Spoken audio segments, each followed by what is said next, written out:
A stranger walking up to your camp could mean dinner, danger, or both. That is the strange little problem ancient humans faced every single day. Before cities, before police, before group chats full of warnings, a person you did not know was a big question mark with legs. Were they lost?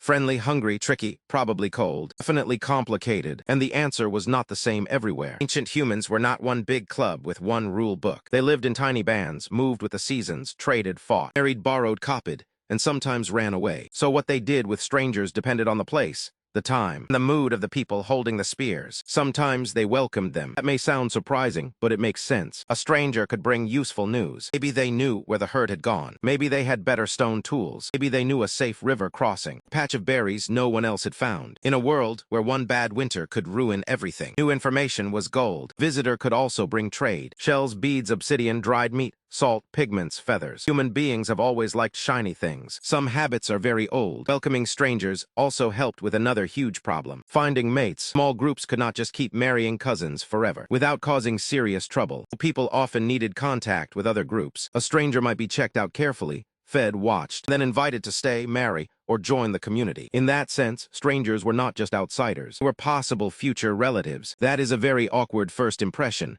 But life was practical. Still, nobody was handing out trust like free samples at a market. Trust was earned with caution, usefulness, and time. Some strangers arrived as threats. Some arrived as opportunities, and often both at once. Ancient humans were cautious because caution kept you alive. An unfamiliar person could be a thief, a spy, a kidnapper, or someone from a rival group. If food was scarce, a new face might mean one more mouth to feed. If tensions were high, a stranger could trigger violence fast. So people often used rituals to test intent. They might offer food and water, because a hungry guest is easier to judge than a hungry enemy. They might ask questions, might keep a close eye on body language. They might meet at a distance first, with weapons nearby but not obviously raised. Some places, hospitality was almost sacred. A host had strong duties: feed the guest, protect the guest, ask who they are only after the soup arrives. Other places, visitors were expected to prove themselves before getting much kindness. And in many groups, both ideas lived side by side. Be generous but not foolish, warm but watchful. That balance was the ancient human sweet spot. One of the most interesting things about strangers is that they could become kin in a social sense, even if they were not family by blood. How?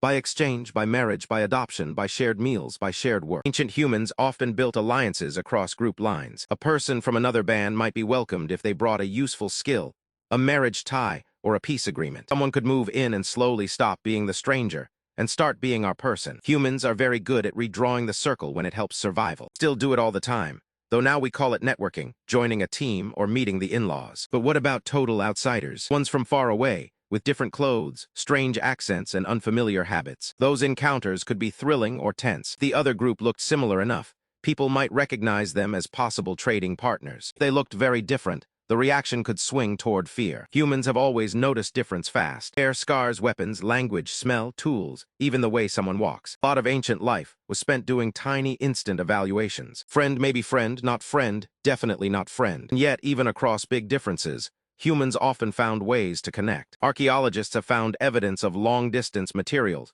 moving huge distances in prehistoric times. That means people were meeting, bargaining, and passing things along through chains of contact. No one needed a truck, just a lot of walking, patience, and probably a strong back. There is also a dark side to all this. Not every stranger got a meal and a smile. Some were attacked, driven off, robbed, captured, or killed. In harsh environments, fear could turn fast into violence. A stranger might be seen as a threat to hunting territory, water, or safety. Some groups probably kept strict borders in their own way, even without fences. The line between visitor and enemy could be thin enough to fit inside a pebble. Then there were times when strangers were not just tolerated, but transformed into something else entirely. In many ancient societies, a stranger could become a dependent, a worker, a captive, or a slave. That is an ugly truth, but an important one. The same human ability to absorb outsiders could also be used to control them. Being a stranger could mean vulnerability. Your safety depended on the rules, power, and mercy of the group you entered. Sometimes those rules protected you. Sometimes they trapped you. So what does all this tell us? Ancient humans were not endlessly kind,